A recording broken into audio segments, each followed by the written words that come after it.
He thought life had taken everything from him, but that day he would encounter something that would forever change his understanding of fear and courage. The small village, nestled between the quiet arms of the surrounding forest, was a place where time seemed to slow, where everything felt familiar, predictable. The houses were simple, the roads narrow and winding, and the air, always crisp and cool, carried the scent of pine and damp earth. For most of the villagers, it was a refuge, a home they had known their entire lives, where the rhythm of daily life ebbed and flowed like the changing seasons. But for Isaac Gray, it felt like a quiet prison. Isaac stood in the doorway of his new home, a modest cottage that had once belonged to a family long since gone. The house had come with the usual creaks and groans of old wood, the kind that seemed to echo the loneliness he felt deep in his chest. His wife, Eleanor, had passed away just a few months earlier, and he could still feel the weight of her absence, heavy and suffocating, lingering in every corner of this place. The silence between the walls felt almost like a living thing, suffocating him in its stillness. He had moved here, away from the bustling city and the empty apartment they had once shared, hoping that the solitude of the village would offer him some kind of peace. Yet, the quiet was overwhelming. At night, the house felt cold, too cold, and he would find himself reaching for the side of the bed where Eleanor once slept, only to meet empty sheets. There were no children to visit, no family left nearby to remind him of a different life. The only company Isaac had now was his own shadow, and the relentless, echoing grief that seemed to follow him like an unshakable cloud. He didn't know how to live without her, without the laughter they had shared, without the comforting presence of someone who had been by his side for decades. The days bled together, and he found himself trapped in a cycle of walking through the motions, hoping for some sort of reprieve from the ache that gnawed at him. The villagers, with their bright faces and warm greetings, tried to offer their help. They invited him to dinners, to church services, to community events, but Isaac always declined. It wasn't that he didn't appreciate the gesture, it was just that the thought of facing the world without Eleanor was unbearable. It was as if the universe had stripped him of all the things that once made sense, leaving him adrift in a sea of endless grief. So each day, he wandered alone. He wandered through the village's quiet streets, through the rows of small homes and overgrown gardens, trying to ignore the weight that pressed down on his chest. In the evenings, he took long walks into the nearby woods, the sound of his boots crunching on the dry leaves the only noise to break the silence. The forest felt like a refuge, a place where he could forget the pain, if only for a moment. There, surrounded by the towering trees and the soft, undisturbed earth, he could pretend, at least for a while, that life had meaning again. One particular evening, as the sky above him darkened to a deep blue and the air grew cooler, Isaac found himself sitting on a weathered stone bench beneath a canopy of thick branches. He watched as the stars began to appear, one by one, like scattered fragments of a forgotten dream. His breath slowed, the rhythm of his heart calming in the presence of the forest. In these moments, he could almost hear Eleanor's voice, soft and steady, as though she were still there beside him, whispering that everything would be all right. But the peace didn't last long. He had heard the stories, the whispers from the villagers about the bear that had been spotted in the area. It was said to be a massive creature, wild and unpredictable, one that had caused damage to the village in recent weeks. There were reports of broken fences, destroyed gardens, and frightened animals running through the streets. Some spoke of the bear with a mix of fear and frustration, others with a tinge of anger. The villagers were worried, and Isaac understood that fear. He had felt it before, deep in the pit of his stomach, that kind of primal terror that comes when something powerful and uncontrollable threatens the safety of what you hold dear. But for Isaac, the bear didn't seem like the real threat, not yet anyway. The true danger, as he had come to realize, lay not in the unknown creature prowling the woods, but in the suffocating grief that held him prisoner. The bear's presence felt like a distant concern, a noise on the periphery of his world. After all, what could a man like him do about a bear? What courage did he have left to face anything, let alone a wild beast? He thought life had taken everything from him, but that day he would encounter something that would forever change his understanding of fear and courage. The small village, nestled between the quiet arms of the surrounding forest, was a place where time seemed to slow, where everything felt familiar, predictable. The houses were simple, the roads narrow and winding, and the air, always crisp and cool, carried the scent of pine and damp earth. For most of the villagers, it was a refuge, a home they had known their entire lives, where the rhythm of daily life ebbed and flowed like the changing seasons. But for Isaac Gray, it felt like a quiet prison. Isaac stood in the doorway of his new home, a modest cottage that had once belonged to a family long since gone. The house had come with the usual creaks and groans of old wood, the kind that seemed to echo the loneliness he felt deep in his chest. His wife, Eleanor, had passed away just a few months earlier, and he could still feel the weight of her absence, heavy and suffocating, lingering in every corner of this place.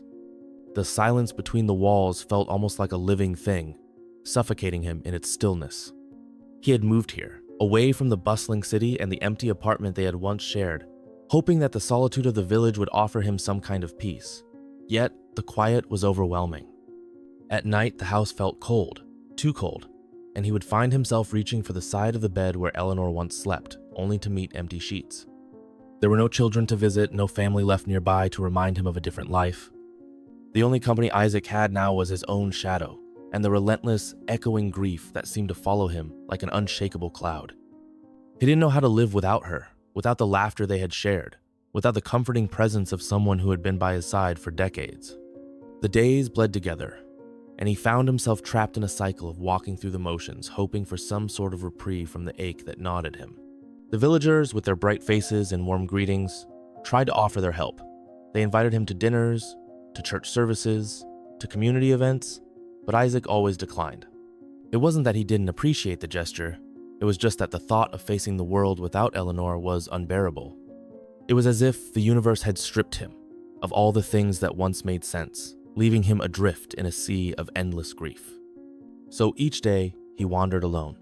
He wandered through the village's quiet streets, through the rows of small homes and overgrown gardens, trying to ignore the weight that pressed down on his chest. In the evenings, he took long walks into the nearby woods, the sound of his boots crunching on the dry leaves the only noise to break the silence. The forest felt like a refuge, a place where he could forget the pain, if only for a moment. There, surrounded by the towering trees and the soft, undisturbed earth, he could pretend, at least for a while, that life had meaning again. One particular evening, as the sky above him darkened to a deep blue and the air grew cooler, Isaac found himself sitting on a weathered stone bench beneath a canopy of thick branches. He watched as the stars began to appear, one by one, like scattered fragments of a forgotten dream. His breath slowed, the rhythm of his heart calming in the presence of the forest. In these moments, he could almost hear Eleanor's voice, soft and steady, as though she were still there beside him, whispering that everything would be all right. But the peace didn't last long. He had heard the stories, the whispers from the villagers about the bear that had been spotted in the area. It was said to be a massive creature, wild and unpredictable, one that had caused damage to the village in recent weeks. There were reports of broken fences, destroyed gardens, and frightened animals running through the streets. Some spoke of the bear with a mix of fear and frustration, others with a tinge of anger. The villagers were worried, and Isaac understood that fear. He had felt it before, deep in the pit of his stomach, that kind of primal terror that comes when something powerful and uncontrollable threatens the safety of what you hold dear. But for Isaac, the bear didn't seem like the real threat, not yet anyway. The true danger, as he had come to realize, lay not in the unknown creature prowling the woods, but in the suffocating grief that held him prisoner. The bear's presence felt like a distant concern, a noise on the periphery of his world. After all, what could a man like him do about a bear? What courage did he have left to face anything, let alone a wild beast? As Isaac sat there, staring into the depths of the forest, the wind began to pick up. Rustling the leaves above him, he shivered, but not from the cold. The stillness of the world around him felt unnerving, as if something unseen was watching, waiting. But Isaac didn't move. He didn't have the energy for fear anymore. His world had already been shattered once, and whatever came next seemed, in some way, insignificant. The village, his life, everything around him, it had all been swept away in a flood of grief and loss, and he wasn't sure if he had the strength to start over. But, as fate would have it, that very night, everything was about to change. The village was small, almost quaint in its simplicity. The cobblestone streets twisted and turned, leading to neat rows of houses that seemed to lean in toward one another, as if sharing secrets. The people knew each other by name, by face, by history, and though there was a quiet sense of unity here, it wasn't without its mysteries, whispers that circled in hushed voices, doubts that crept through the cracks of the village's well-worn facade. Lately, it was the bear that dominated those whispered conversations. At first, the talk had been subtle, a fleeting mention, as villagers exchanged pleasantries at the market, a passing comment from a farmer as he mended a fence. "Saw tracks by the river, did you? Big ones. Bigger than I've ever seen." Or, "My chickens haven't been the same since that night." Something scared them out of the coop. But over time, those casual observations grew into full-blown concerns, until the bear became an ever-present subject in every conversation. Isaac had overheard bits and pieces of these discussions as he went about his solitary routines. The baker, a stout man with a perpetually furrowed brow, was the first to mention the bear with any seriousness. He'd seen it, he said, standing on the edge of the woods, its hulking form almost invisible in the shadows of the trees. The bear had come closer to the village than anyone had expected, closer than anyone would have liked. Others spoke of the damage it had done. There were reports of broken fences, gardens trampled underfoot, and frightened animals scattering at the mere scent of the creature. A few of the younger men had even set out with rifles, determined to protect their homes and livestock, but they never caught sight of the beast. It always remained just out of reach, elusive and untouchable. Each time they returned, their faces grew a little more tense, their words a little more strained. Fear had started to settle into the hearts of the villagers, and it had begun to manifest in strange ways. The elderly woman who ran the village's small inn had taken to locking her doors long before sunset, muttering about strange noises she'd heard outside her windows late at night. The local blacksmith, a tall, broad-shouldered man with a scar running across his cheek, spoke less of the bear and more of what it represented in ominous force, something that couldn't be reasoned with or controlled. "That creature's not just hungry," he had said one morning, his voice low and heavy with a kind of grim certainty. "It's angry." Isaac wasn't sure what to make of it all. The fear in the villagers' voices was palpable, and yet to him the idea of a bear roaming the woods felt abstract, distant. After all, what could a bear do that life hadn't already taken from him? The quiet hum of village life, the ebb and flow of the season sit all felt like a blur. The idea of something as unpredictable as a wild animal seemed trivial in comparison to the endless void of loneliness that consumed him. But despite his disinterest in the talk, something about the mounting tension began to gnaw at him. The village wasn't the same as it had been when he first arrived. People spoke in hushed tones now, their eyes darting toward the woods as if expecting the bear to emerge at any moment. Even in the market square, the usual cheer had begun to fade. There was an unease in the air, a palpable shift in the village's rhythm, as if the bear's shadow had stretched further than just the woods. One afternoon, as Isaac walked down the cobbled path toward the village store, he heard voices rising from the small gathering of men at the corner. The blacksmith was there, as was the baker, and several others Isaac recognized but didn't know well. Their conversation was heated, their words sharp and edged with frustration. "I'm telling you, this isn't just some bear," the blacksmith said, his voice rising. "It's testing us, it's getting bolder, and sooner or later someone's going to get hurt. We can't just sit here and wait for it to come tearing through the village," the baker added, wiping his hands on a cloth. "We need to do something before it's too late." Isaac hesitated, his feet frozen in place as the words struck him with an uncomfortable weight. He had always avoided involvement in these kinds of village matters. Life had shown him time and time again that it was best to keep to oneself. But as the conversation turned darker, something within him stirred, though he couldn't name it. There was an edge of fear in the air now, a desperation that felt raw, like a wound still bleeding. He turned away, moving past them without saying a word, but the conversation lingered in his mind long after. There was no escaping it, not the fear of the bear, not the tension in the village, and certainly not the gnawing feeling inside him that had no name. He couldn't help but feel that the bear, though still unseen, had already changed something in the village, perhaps in him too. Later that evening, as Isaac wandered deeper into the woods on his usual solitary walk, he couldn't shake the growing unease. The forest, which had once been his refuge, now felt ominous, as if the trees themselves were holding their breath. The wind rustled through the branches in a way that made his skin crawl, and the path before him seemed darker than usual, though the sun hadn't quite set. Isaac didn't know why, but something told him that whatever was happening in the village, whatever was causing this swelling fear, was about to come to a head. The sense of inevitability hung heavy in the air, and for the first time in a long while, Isaac felt something stirring inside him, an uneasy curiosity, a desire to know what lay ahead, what was waiting in the shadows. And in that moment, just before the forest closed in around him, he heard it. A distant sound, low and rumbling, like the growl of an animal far off in the woods. The sound echoed through the trees, a deep, guttural rumble that seemed to vibrate in Isaac's chest. It was the kind of noise that didn't belong in a forest. Not the peaceful rustling of leaves or the chirping of crickets, but something raw and primal, something that made the air feel heavier. Isaac froze, his feet locked in place as his senses sharpened. His breath caught in his throat, and for a moment he felt a strange pull in his Gouda warning, as if the earth itself was telling him to turn back, to run. But he didn't move. Instead, he strained his ears, trying to hear the source of the growl. It was distant, but it wasn't just a passing sound. It felt deliberate, persistent, like it was drawing closer with each passing moment. His mind, though clouded with grief and the haze of isolation, had not dulled his instincts. The bear was near, and the more he thought about it, the more he realized just how close it might be. For weeks now, the village had been alive with rumors. The bear was no longer just a shadow in the woods. It had become something more, something that none of them could escape. It had been appearing sporadically, usually at night, but the damage it left behind was undeniable. No one knew where it came from, why it had suddenly appeared, or how it seemed to know exactly when the villagers were most vulnerable. It was as if the bear had a mind of its own, one that was becoming increasingly erratic and dangerous.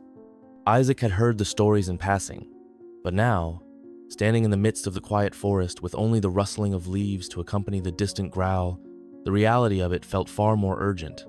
The stories, once whispered with a sense of disbelief, now took on a weight of truth that he couldn't ignore. One of the farmers had spoken of the bear's latest rampage.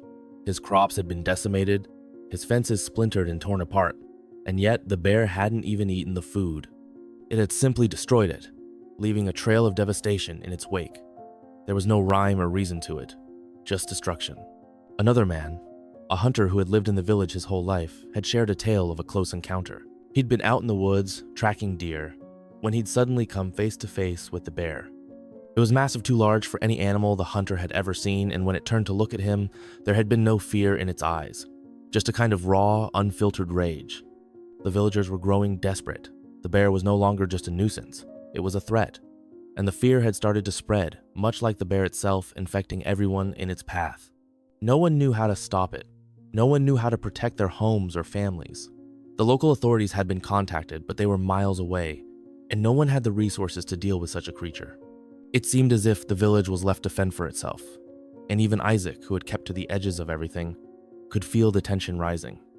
The people were scared, and when people are scared, they become unpredictable. Isaac, in all his years of solitude, had always prided himself on keeping his distance. But now, standing in the woods, with the bear's low growls reverberating in the distance, he couldn't help but feel the weight of something else pressing down on him. The village needed someone, anyone, who could face this creature. They needed courage. But Isaac wasn't sure if he had any left. Not after losing Eleanor, not after losing everything. The thought of facing down a bear, of risking his life in a fight he had no interest in, filled him with a kind of deep, paralyzing fear. And yet, the idea of remaining passive, of doing nothing while the village descended further into chaos, gnawed at him in a way that was even worse.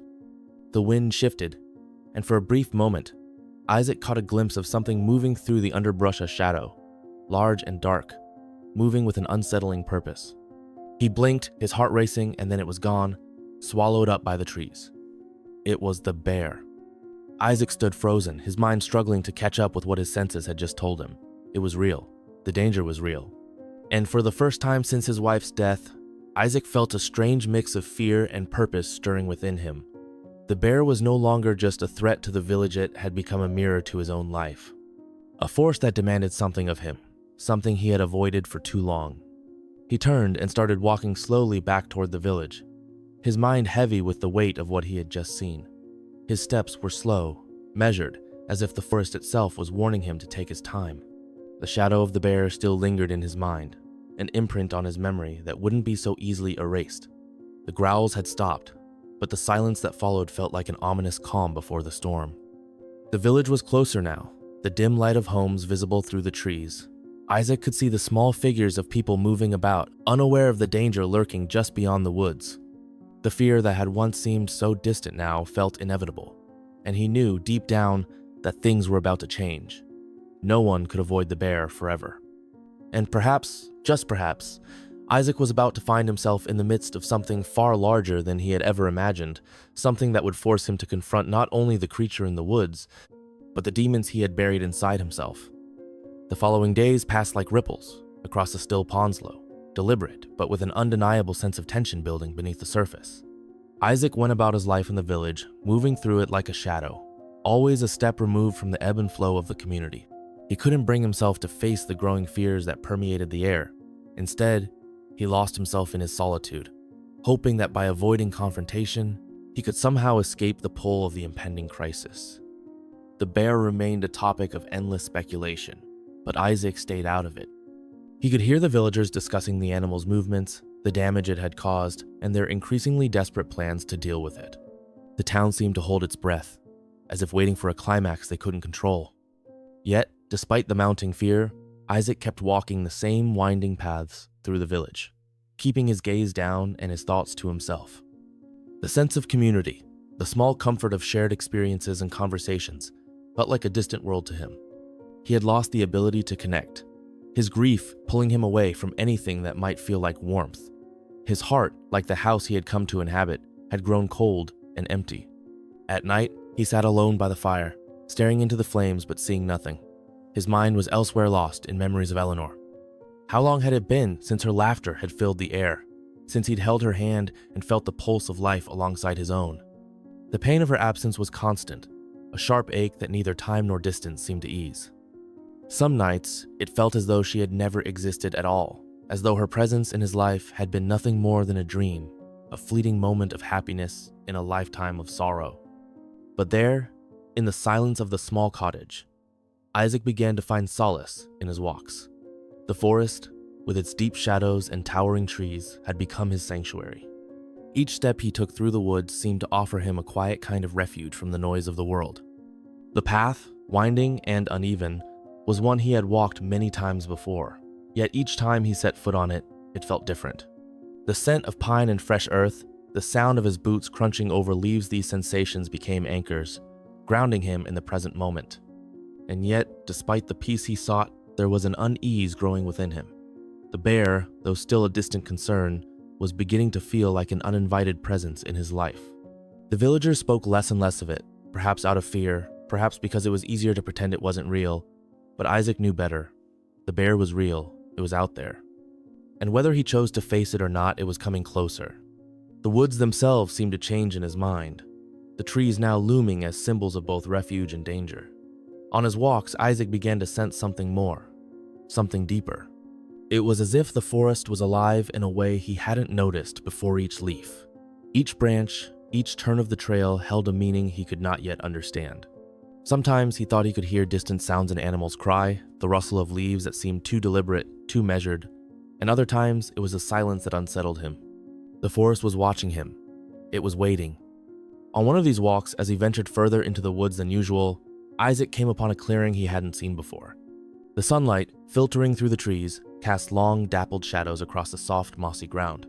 The air here felt different, cooler, heavier, as if the very earth beneath him held memories. He sat on a large stone, his back against the rough bark of a tree, and closed his eyes. The rhythmic sound of his breathing mingled with the sounds of the forest. But as he breathed in deeply, something caught his attention.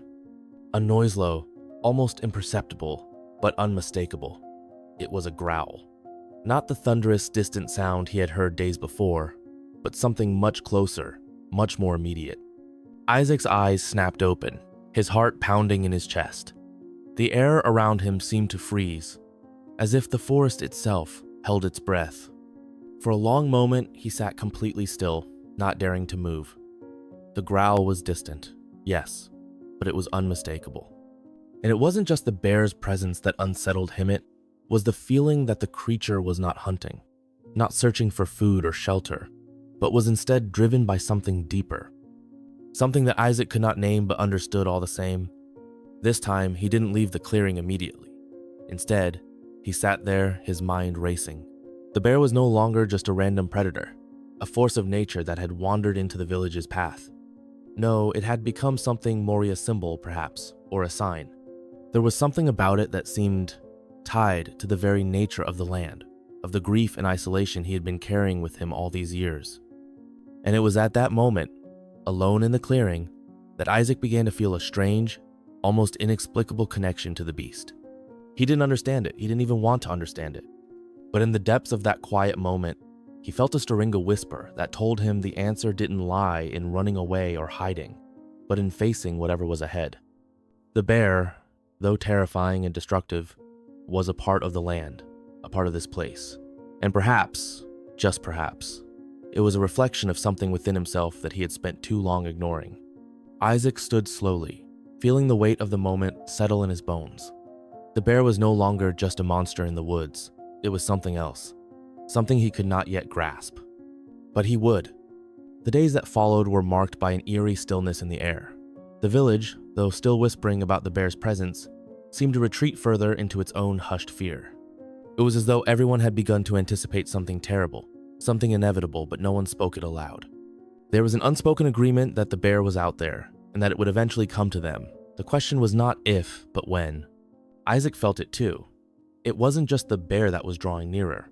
There was a creeping sense of dread, of something larger than the beast itself, something that went deeper than the forest and the village. He hadn't been able to shake the unsettling feeling since his time in the clearing, the growl that had sounded so close yet never materialized into a threat. The bear was real, it was out there, but what did it want? What was it searching for? Isaac had spent much of the last few days walking alone, trying to clear his mind, but the weight of the forest pressed against him. The shadows seemed darker, the air thicker. He had taken to walking further into the woods, beyond his usual route, into parts where even the most familiar paths seemed to change underfoot. The trees whispered secrets in the wind, their branches creaking like old bones. And though he was afraid, he'd always been afraid of what the forest could hide, kept going. The bear growled again, but this time it didn't lunge. It just watched. Isaac's hand hovered just above the bear's massive paw. His breath was shallow, his body frozen with fear, but something in him had shifted. He wasn't sure what it was, perhaps the desperation in the bear's eyes, perhaps the strange empathy that had blossomed in his chest, but he knew. In that moment, he couldn't back down. Not now. Not when he saw the pain in the creature that mirrored his own. The bear's chest heaved with labored breaths, its large body still towering over Isaac, blocking his path to escape. But it didn't advance. It didn't strike. It simply stood there, its eyes locked on his, as if weighing him, judging him with a depth of understanding Isaac had never thought possible in an animal. There was no malice in those eyes, no hunger, only pain. It was as though the creature was pleading without words, asking for something that Isaac could barely comprehend. The growl had faded, now replaced by a soft whine, a sound that made Isaac's chest tighten. He had heard animals in distress before, but this was different. This wasn't the sound of a creature hunting or defending itself. This was the cry of something that had been wounded, something that needed help. And though Isaac had never thought himself capable of responding to such a need, especially not from a creature as wild and terrifying as this, he could feel a stirring within him, a quiet, trembling resolve. He couldn't leave the bear to suffer, not when he could do something. His heart thudded in his chest, each beat a reminder of the danger he was in, but also of the strange bond that seemed to have formed between them. The bear's eyes, still locked onto his, were filled with a sadness that made Isaac's throat tighten. He had been alone for so long, had buried himself in grief and isolation. But here, in the presence of this wild creature, he could feel something awakening within him, something long forgotten. The beast's right paw shifted slightly, and Isaac saw the metal glinting from deep within the fur. There, wedged into the thick pad of the bear's paw, was a jagged piece of metallic shard of something that had embedded itself deep into the creature's flesh, causing it to move with such uncoordinated anger. Isaac's breath caught in his throat. He knew instantly that this was the cause of the bear's rage. This injury was what had driven the beast to destroy crops and break fences. It wasn't madness. It wasn't hunger. It was the pain, the infection from a wound it couldn't heal. For a moment, Isaac thought about retreating. He thought about turning back, about walking away and leaving the bear to fend for itself. The forest was dangerous. The bear was unpredictable. He was no healer, no expert in tending to animals. He was just an old man, broken by grief and time. But as the bear's gaze held him steady, he knew that leaving wasn't an option. Not anymore. Isaac exhaled slowly, trying to steady his nerves, his mind racing with thoughts and doubts. But his hands moved of their own accord. Reaching for the knife at his belt, he felt the weight of it in his palm, the cool metal strangely comforting against his trembling fingers. It was the same knife he'd used for countless small tasks, cutting wood, trimming plants, slicing bread, but now, in this moment, it felt heavier than it ever had before. He gripped the knife's hilt tightly, taking a deep breath as he slowly knelt beside the bear, his movements slow and deliberate, trying not to startle the creature. The bear's eyes followed every motion he made, but it didn't recoil. It didn't pull away. It simply waited, the raw pain in its gaze now mixed with a kind of hesitant trust. Isaac's heart pounded in his chest, the fear not entirely gone, but now tempered by something resembling compassion. He reached forward carefully, positioning his hand near the bear's injured paw, keeping his movements slow, deliberate. The bear didn't flinch, didn't swat him away. Instead, it seemed to lean slightly into his touch, as if accepting the possibility that Isaac could help. With trembling hands, Isaac gently grasped the bear's paw, his fingers brushing over the rough fur, feeling the warmth of the animal's body against his skin. The bear let out a low, strained grunt but didn't pull back. Isaac's stomach churned with nerves, but he didn't pull away. The wound, when he saw it clearly, was more severe than he had first realized, deep, raw, and red with infection. The shard of metal was lodged firmly into the bear's paw, and Isaac could see the way it had cut into the flesh, leaving a trail of blood that had crusted over the wound. The bear's body was tense, its muscles tight with pain, but still, it didn't attack. It didn't lash out. It only waited. Isaac swallowed hard, gathering the last of his courage. He had no medical expertise, no experience with tending to wild creatures, but he knew one thing: the bear couldn't survive like this. Not with this kind of injury, not with the way it had been suffering. Isaac had to do something. With one final breath, he positioned the knife and with a steady hand began to work. Slowly, carefully. The metal was stubborn, lodged deep into the paw, but Isaac pressed on, using the knife's edge to pry it loose, every second feeling like an eternity. The bear's body shuddered with each movement, but it didn't resist. It didn't run. It simply endured. Finally, with a sharp tug, the shard of metal came free, falling to the ground with a dull clink. Isaac looked at the wound again, his breath catching in his throat. The bear's paw was raw and bloody, but it was no longer trapped. The creature let out a low, almost relieved sigh, its large body sagging slightly as the tension eased from its muscles. Isaac's hands were shaking now, covered in the bear's blood, but he didn't move.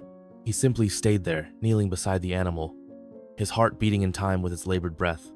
In that moment, there was no fear, no distance between them. There was only understanding. Understanding that, in some strange, inexplicable way, they had both been wounded by time, by life, by the world that had shaped them. The bear lifted its head, its eyes locking with Isaac's once more.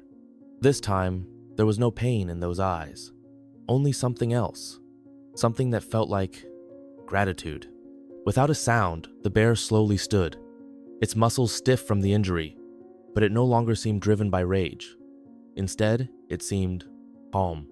The creature gave Isaac one final, lingering glance before it turned, its massive form disappearing into the shadows of the forest. Isaac sat there for a long while, his hands still trembling, his mind reeling from the encounter. He didn't know what had just happened. He didn't know why the bear had trusted him, why it had allowed him to remove the shard. But one thing was certain: something had changed, something deep inside him. And for the first time in a long time, he felt a flicker of peace settle in his chest. Isaac remained in the clearing long after the bear had disappeared into the shadows, the silence of the forest pressing in around him. The air felt different now, thicker, somehow, as if the world itself was holding its breath. His hands still trembled from the intensity of the encounter, the knife cold and slick with the bear's blood. He hadn't expected this. He hadn't expected to be the one to do something to stop the creature's pain.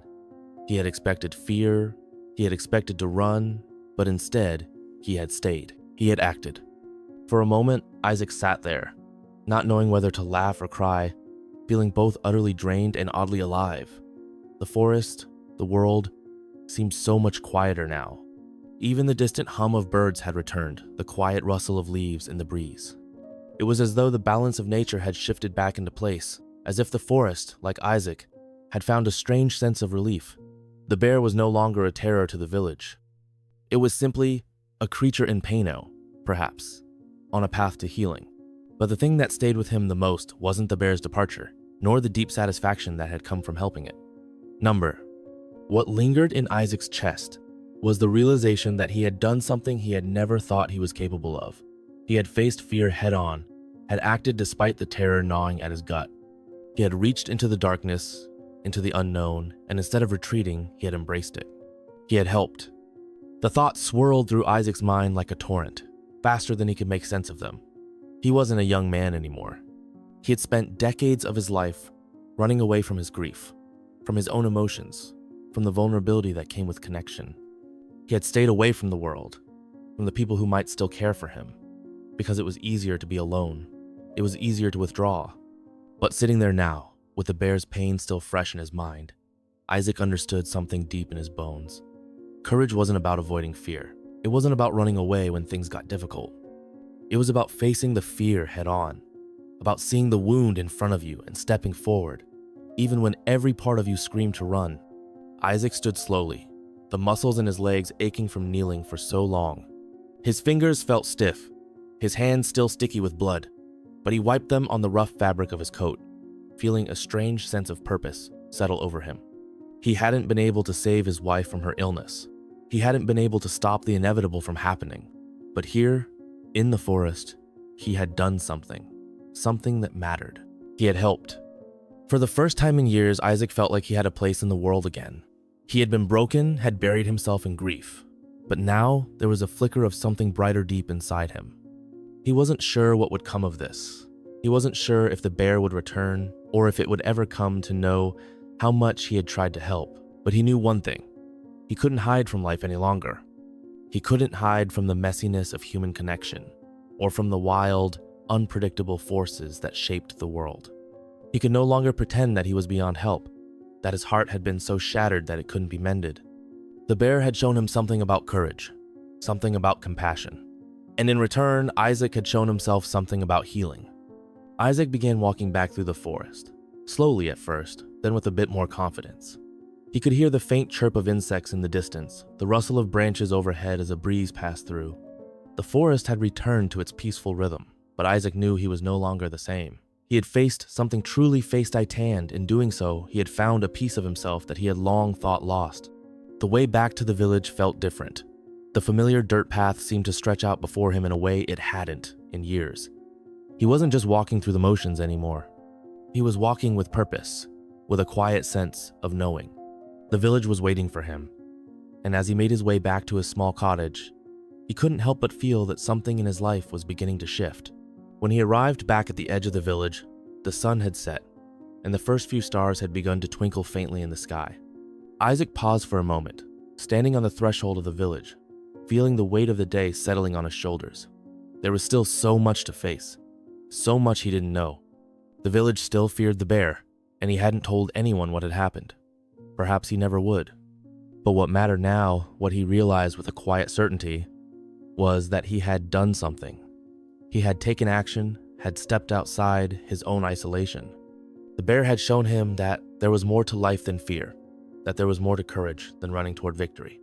Sometimes, the most courageous thing a person could do was face the unknown, no matter how terrifying it might be, and trust that even in the darkest moments, there was a way forward. Isaac smiled faintly as he crossed the village boundary. His heart was lighter now. The village was still full of whispers and fears, but it no longer felt like a place where he didn't belong. For the first time in years, he felt that he could start to heal, and perhaps he could help others heal too. The days after Isaac's encounter with the bear were different. The village, as quiet as it had always been, seemed to hold its breath. The fear that had once permeated every conversation, every glance exchanged between villagers, began to fade. The bear had not been seen since that day in the forest, and though the damage it had caused remained, there was a palpable sense of relief in the air. No one spoke of it directly, but the tension had lifted, as though some invisible weight had been removed from their collective shoulders. Isaac, though, did not feel the same peace. There was a restlessness in him, an itch he couldn't scratch, as though something still lingered in the silence of the woods. The encounter with the bear, the way it had trusted him, the way he had stepped beyond his own fear to help it had changed him, but it also haunted him. Every night, he would lie awake, his mind replaying the moments in the forest, the feel of the bear's paw under his hands, the weight of the creature's gaze as it stood, still and silent, waiting for him to act. It had been several days since that fateful moment. The bear had not returned, Isaac had heard no more rumors, no more stories of destruction or terror. But still, he could not let go of the feeling that something was unresolved. He had helped the bear once, but had it truly healed? Was it all right? Or had the pain simply been pushed deeper, hidden from view but still very much present? One evening, as the sun dipped low in the sky, casting long shadows over the village, Isaac found himself walking once again into the forest. He had no clear reason for it. He wasn't seeking the bear, not exactly, but the pull was undeniable. The forest, with its stillness, its ancient quiet, seemed to call to him, drawing him deeper into its embrace. It was a strange kind of peace that the woods offered, a peace that had always eluded him when he was surrounded by people. In the forest, there was no judgment, no expectations. Just the world as it was, wild and untamed. He walked for what seemed like hours, the familiar path stretching out before him in a comforting rhythm, until at last he arrived at the same clearing where he had helped the bear. The air was cool now, and the evening was settling in, the shadows stretching long beneath the trees. Isaac paused at the edge of the clearing, his eyes scanning the woods around him, half expecting to see the bear emerge from the trees. But there was nothing. The clearing was empty, save for the soft rustle of leaves in the breeze. Isaac's breath caught in his chest as he took a step forward, unsure of what he was searching for. His heart beat a little faster now, the familiar anxiety creeping back. But this time, it wasn't just fear. It was something else, something hopeful yet uncertain. He had to know if the bear was all right. He had to know if his small act of compassion had made any difference. He had to know if there was still a way forward for him too. His mind wandered back to the moment when he had helped the bear, when he had reached into the unknown and chosen to trust. The bear had been hurting. It had been lost, angry, in pain. But Isaac had seen that, had recognized it, and had done what he could. In that moment, he had realized that the true act of compassion wasn't just about helping when it was easy. It was about reaching out even when you were scared, even when the outcome was uncertain. It was about giving when you had nothing to gain. A sudden noise interrupted his thoughts, a crack of branches that echoed through the clearing. Isaac's heart leaped in his chest, and for a moment he froze, his breath caught in his throat. He wasn't sure what he had expected, but the sight that met him was far different than what he had imagined. The bear was standing at the edge of the clearing, not far from where Isaac stood. It was watching him again, its large eyes glowing faintly in the low light. It was the same bear, but this time, there was no pain in its gaze. No terror, only a quiet, steady presence, as if it too had returned to this place for a reason. Isaac took a slow, cautious step forward, unsure of what to do. His heart pounded, not from fear this time, but from something else, something deeper. The bear didn't move. It simply stood there, still as a stone, watching him, waiting. Isaac took another step, then another, until he was standing just a few feet away from the bear. He could feel the heat radiating off the creature's massive body, the weight of its presence settling around him like a cloak. He could see now that its paw, the one that had been injured, was no longer swollen or raw. The wound had healed, the fur growing back over the scar. The bear was strong again, its muscles rippling beneath its thick fur as it moved. It was a picture of wild strength, of nature in its purest form. For a moment, neither of them moved. The world around them seemed to fall away, and there was nothing but the soft sound of the wind rustling through the leaves, the two of them standing together in the stillness of the forest. Isaac could feel his heart slow, the tension in his chest easing as the fear that had once gripped him began to dissipate. The bear wasn't a threat. It wasn't something to be feared. It was simply a creature, like him, caught up in the tangled mess of life, of pain and healing, of fear and courage. Isaac reached out slowly, his hand trembling slightly as he extended it toward the bear. The animal didn't pull back. Instead, it lowered its head just a little, as though it were accepting the gesture. There was no growl, no snarl, only the quiet, steady gaze of the creature as it watched Isaac's hand approach. Isaac's breath caught in his throat. He didn't know what this moment meant or what the bear thought of him. But in that brief instant, as his fingers brushed against the rough fur of the animal's head, he felt a connection, a bond that transcended fear, that transcended the differences between them. It was the kind of bond that, perhaps, only the wild could understand, silent, unspoken, but real nonetheless. And in that moment, Isaac realized something profound. The act of compassion wasn't just about healing the other, it was about healing yourself too. By helping the bear, he had started the long process of healing his own wounds. And perhaps, in time, he would learn to offer that same compassion to himself. The bear, after a long moment, took a step back, its body shifting slightly as it turned to leave. It glanced back once more at Isaac, its eyes holding that quiet understanding before it disappeared back into the forest, vanishing into the night. Isaac stood there, hands still outstretched, staring after the animal until it was nothing more than a shadow in the distance. He could feel his heart, lighter now, a sense of peace settling deep in his chest. The forest too felt different now, as though it had opened up to him in a way it never had before. He walked for what seemed like hours, the familiar path stretching out before him in a comforting rhythm, until at last he arrived at the same clearing where he had helped the bear. The air was cool now, and the evening was settling in, the shadows stretching long beneath the trees. Isaac paused at the edge of the clearing, his eyes scanning the woods around him, half expecting to see the bear emerge from the trees. But there was nothing. The clearing was empty, save for the soft rustle of leaves in the breeze. Isaac's breath caught in his chest as he took a step forward, unsure of what he was searching for. His heart beat a little faster now, the familiar anxiety creeping back. But this time, it wasn't just fear. It was something else, something hopeful yet uncertain. He had to know if the bear was all right. He had to know if his small act of compassion had made any difference. He had to know if there was still a way forward for him too. His mind wandered back to the moment when he had helped the bear when he had reached into the unknown and chosen to trust. The bear had been hurting. It had been lost, angry, in pain. But Isaac had seen that, had recognized it, and had done what he could. In that moment, he had realized that the true act of compassion wasn't just about helping when it was easy. It was about reaching out even when you were scared, even when the outcome was uncertain. It was about giving when you had nothing to gain. A sudden noise interrupted his thoughts, a crack of branches that echoed through the clearing. Isaac's heart leaped in his chest, and for a moment he froze, his breath caught in his throat. He wasn't sure what he had expected, but the sight that met him was far different than what he had imagined. The bear was standing at the edge of the clearing, not far from where Isaac stood. It was watching him again, its large eyes glowing faintly in the low light. It was the same bear, but this time, there was no pain in its gaze. No terror, only a quiet, steady presence, as if it too had returned to this place for a reason. Isaac took a slow, cautious step forward, unsure of what to do. His heart pounded, not from fear this time, but from something else, something deeper. The bear didn't move. It simply stood there, still as a stone, watching him, waiting. Isaac took another step, then another, until he was standing just a few feet away from the bear.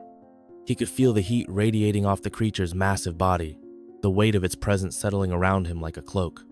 He could see now that its paw, the one that had been injured, was no longer swollen or raw. The wound had healed, the fur growing back over the scar. The bear was strong again, its muscles rippling beneath its thick fur as it moved. It was a picture of wild strength, of nature in its purest form.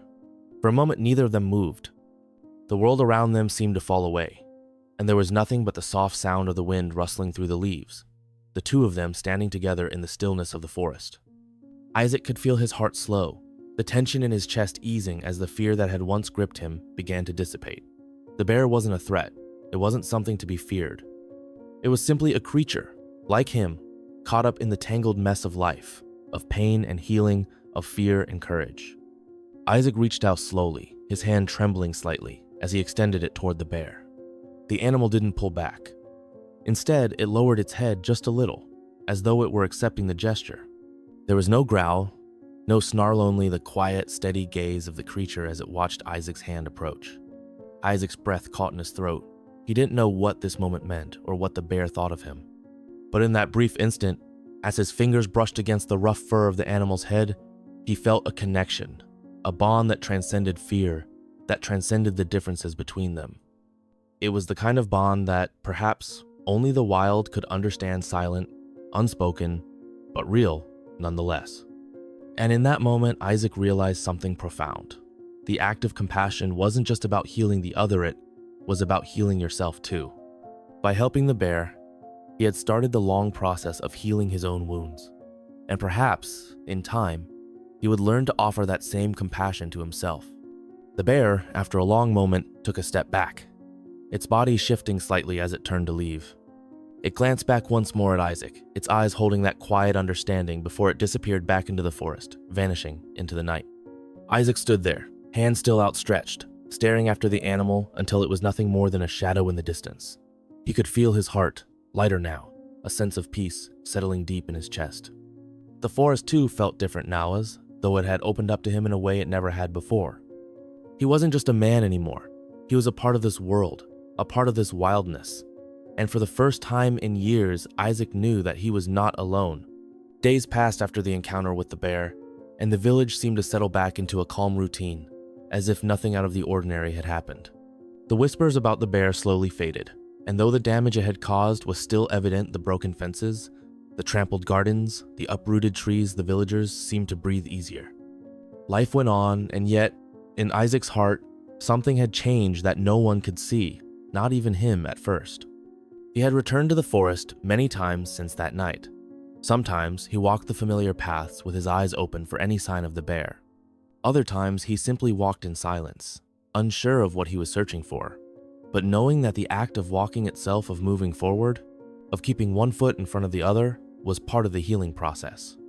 And each time he returned, he felt a strange sense of peace wash over him, a deeper understanding that the forest was no longer just a place for solitude, but a place where he could find connection. But the bear never appeared again, not once. Isaac found himself watching the forest with growing curiosity, even a touch of longing, but the bear remained a shadow in his memory, an enigma he could not quite grasp. Was it truly gone, or was it simply waiting in the woods for him to understand something more? Each day, Isaac felt the absence of the creature more acutely. The connection they had shared, faint, fleeting, but undeniably real, left a mark on him that he could not ignore. He spent more time among the villagers during those weeks, engaging in small conversations, offering quiet help when needed, and feeling the pull to be part of something larger than his own isolation. He no longer kept to his cottage with the same intensity, nor did he avoid the faces of those who lived in the village.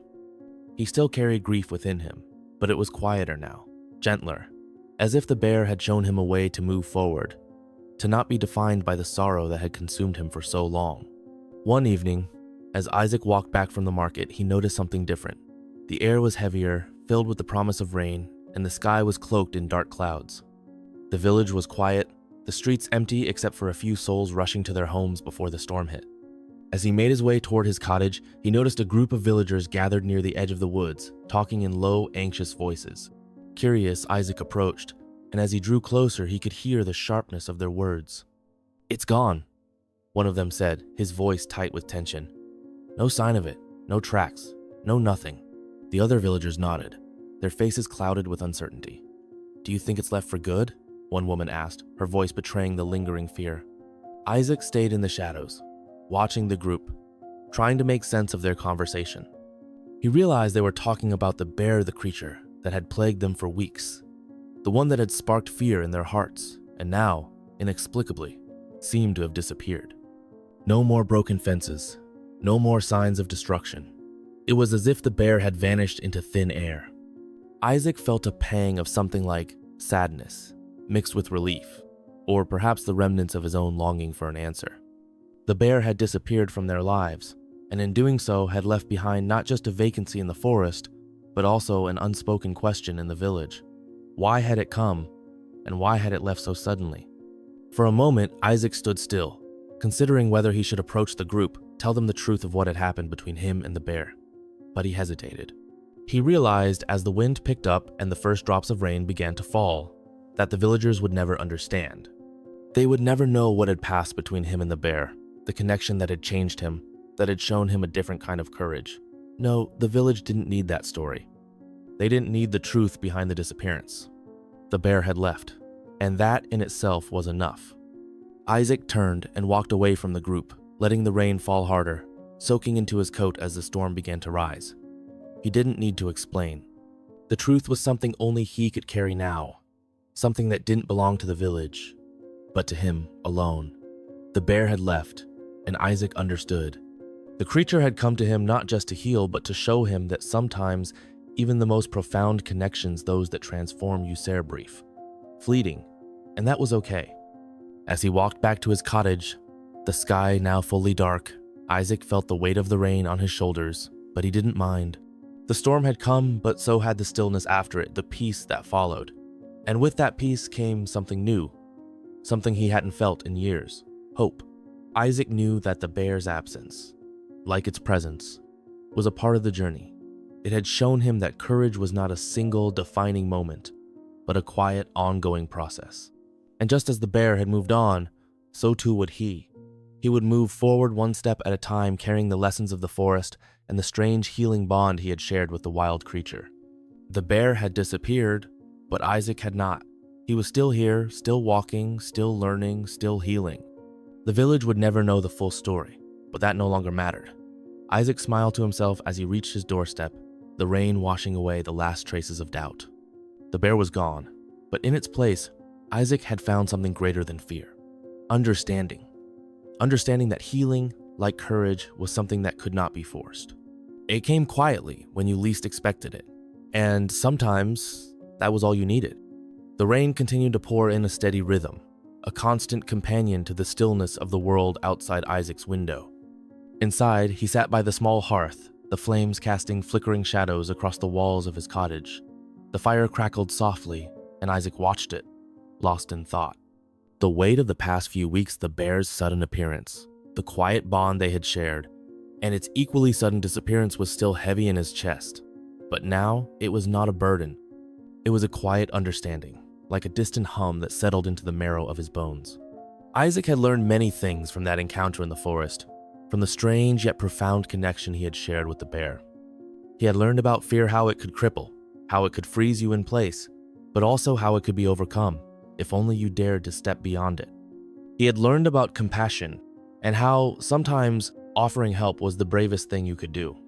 But most of all, he had learned about courage, not the kind that comes with a loud roar, not the kind that seeks to conquer, but the kind that moves quietly, persistently, with patience.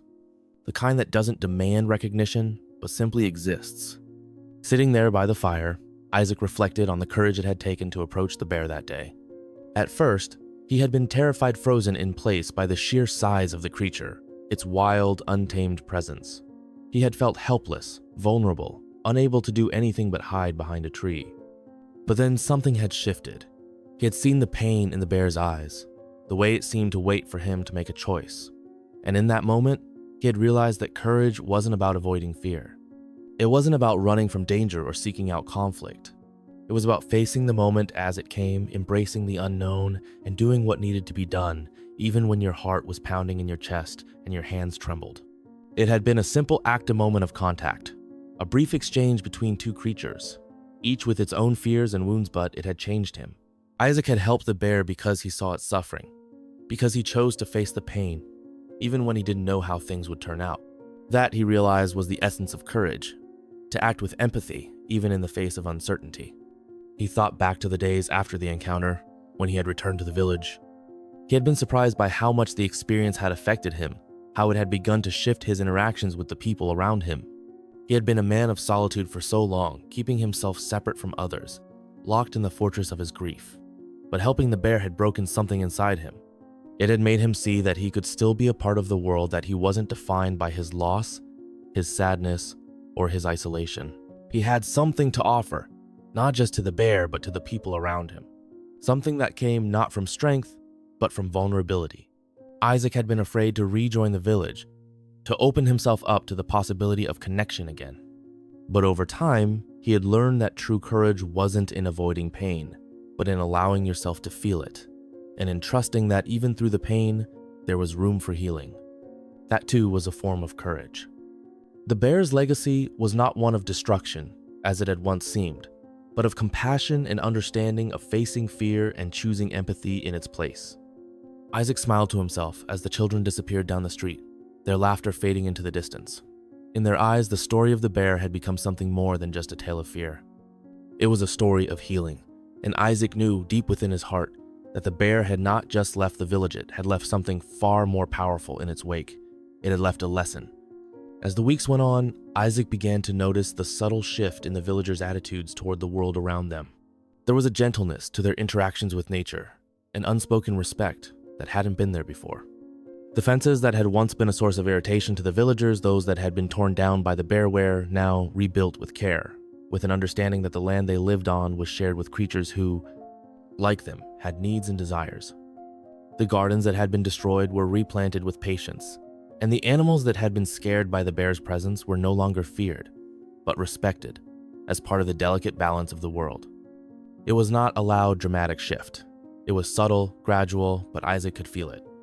The bear's absence had allowed the village to find something new within themselves, the ability to live in harmony with the world around them. To no longer see nature as something to be conquered, but something to be understood. One afternoon, as Isaac walked through the village, he noticed an older woman, Mrs. Hartley, standing in front of her house, looking at the fence that bordered her garden. It had been the first to be broken by the bear months ago. Isaac had helped her rebuild it, his hands clumsy with the unfamiliar task, but he had learned the work and she had accepted it with quiet gratitude. Now, as he passed by, he saw her standing in front of the fence, a soft smile on her face. She was looking at the newly planted flowers, the ones she had carefully chosen to replace the ones the bear had destroyed. "Good afternoon, Isaac," she said warmly, noticing him approach. "Good afternoon, Mrs. Hartley," he replied with a nod, smiling in return. "How's the garden?" "Growing beautifully," she said with a small chuckle, her eyes lighting up. "Though I think the flowers you helped me plant last year are more resilient than I expected. They're thriving despite everything."